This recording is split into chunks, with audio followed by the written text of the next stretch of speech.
अरे सुनी बासुक की बात नागिनी बोली। दोनों हाथ जोड़ के बोली महाराज। अरे सुनी बासुक की बात नागिनी बोली। मैंने अंतरघट की गांठिया वह नहीं खोली। महाराज महाराज यगारू ईश्वर के अखत्यार।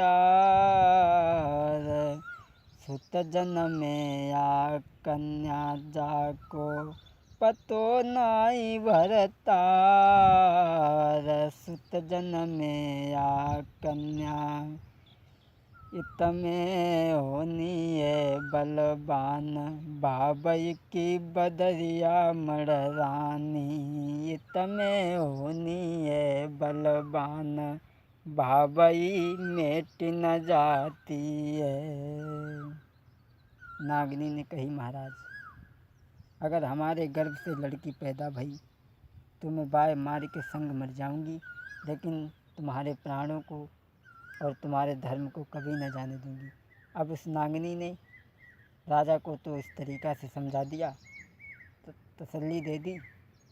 अब धीरे धीरे धीरे धीरे समय बीतने लगा। जब वृषभ काल का समय आया दोस्तों, तो बासिक घर जन्मी धिया भौ गजपुर में राजकुमार।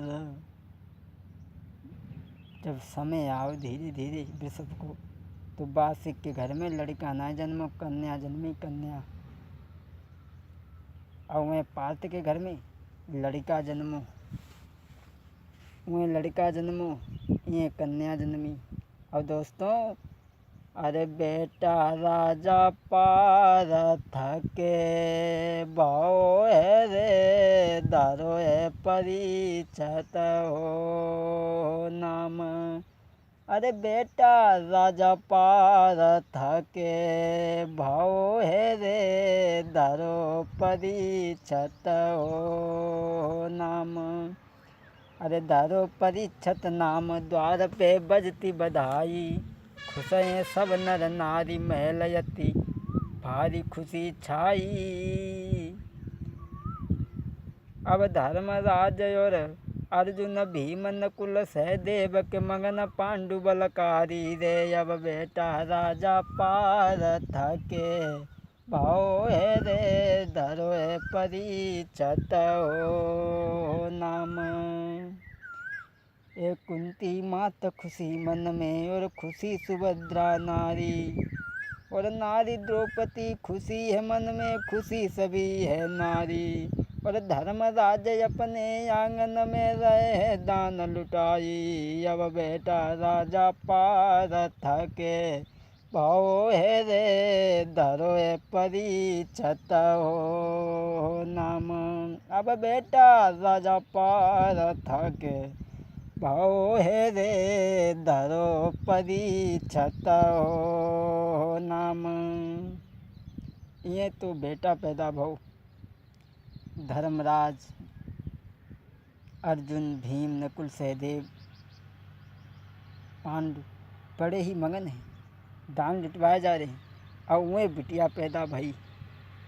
जो वह महारानी ने देखी तो सोचने लगी क्या करें। अरे गोद उठाई के लली नारी पछताई रही वो मन में। अरे ले बिटिया को गोद नागिनी रहती अजू पछताई रे। और पति को गरजो लगे पतो बो दी है जान गमाई रे। क्या करूं क्या करूं। अरे कैसे होई गुजर मेरी अब कहा करूं मैं जाई रे। और मार के बेटी को संग में मैं अपने प्राण गमाऊंगी। अरे सोच समझ के रानी ने एक मन में बात विचारी है, तब बांधी लई थी बुलाई कही मेरे सैया को लेके आइए री। रानी उस कन्या को गोद में लेकर के बिलख रही है, सोच रही है क्या करें। सोच समझ करके बांदी से कहा ऐसा कर तो चली जा, दरबार लो मेरे महाराज को बुला के ला। अब बांदी जो थी सो चली और बासिक की सभा में पहुंची, बोली तुम्हें महारानी बुलाई रही। अब बासिक ने कचहरी बंद करी और बंद करने के बाद हम चले। जोई महलन में पहुंची, सोई बड़ा सुंदर आसन डाल के बैठा लो। बासिक पूछने लगे रानी क्या बात है, इतनी जल्दी आज बुला लिया, बात क्या है। सो रानी दोनों हाथ जोड़ के बोली महाराज,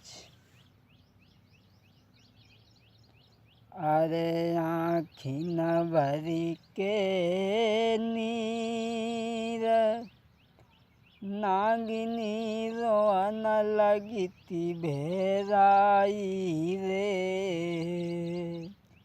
अरे आँखी न भरी के नीर नागिनी ने भूप से गिरा उचारी रे। अरे खंडित है गौ गर्भ पिया में तुमको रही बताई रे। बोली महाराज, अरे रोई रोई के रानी ने जब ऐसे गिरा सुनाई रे, तबई भूप ने रानी से अरे ऐसे बचन उचारो रे। रानी रो करके कहने लगी महाराज क्षमा करना, गर्भ खंडित हो गया है। और जो बासिक ने गर्भ खंडित की बात सुनी, बोलो बहुत अच्छो भाव, बहुत बढ़िया भाव। अब तो एक ही नाम है, कोई बच्चा या बच्ची कछु है ही नहीं। बड़ो अच्छो भाव।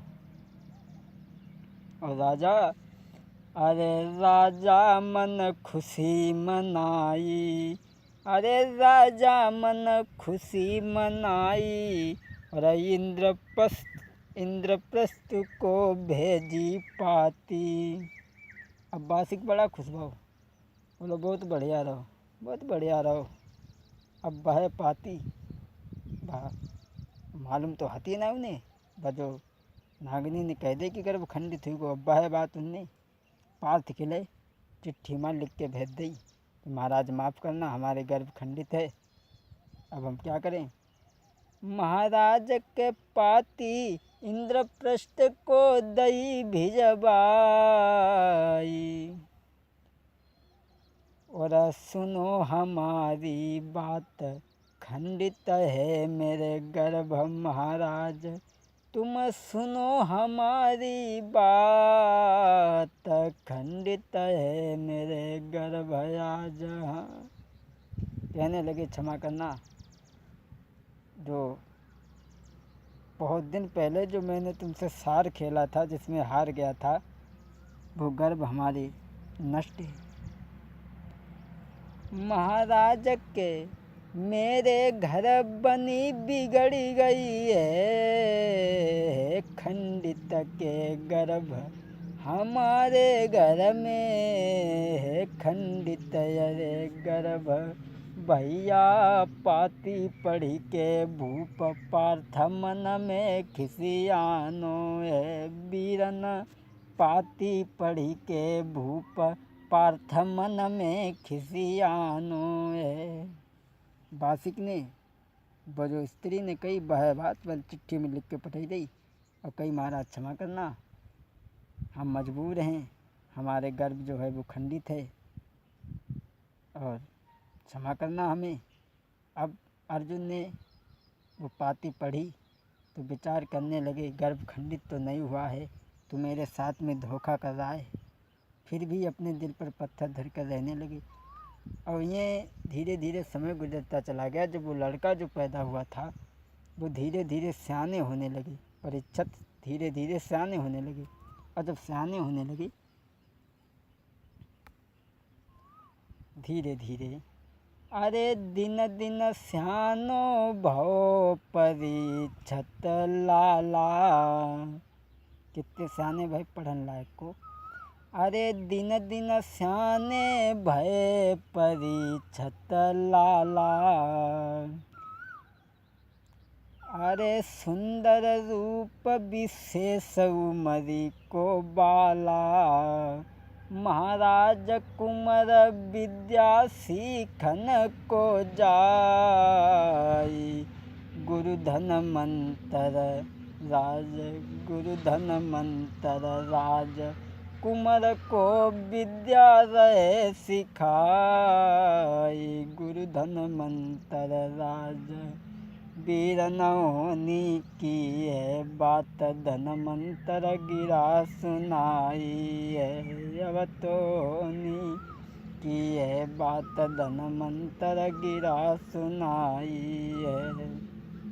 ये वो जो लड़का धीरे धीरे सयाना होने लगा, जवान हो गया, तो एक दिन अपने बाबा पार्थ से कहने लगा, हे तात महाराज, अपने यहाँ जो अमृत का कुंड है जिस पे पहरेदार रहते हैं उन्हें आप हटा दो।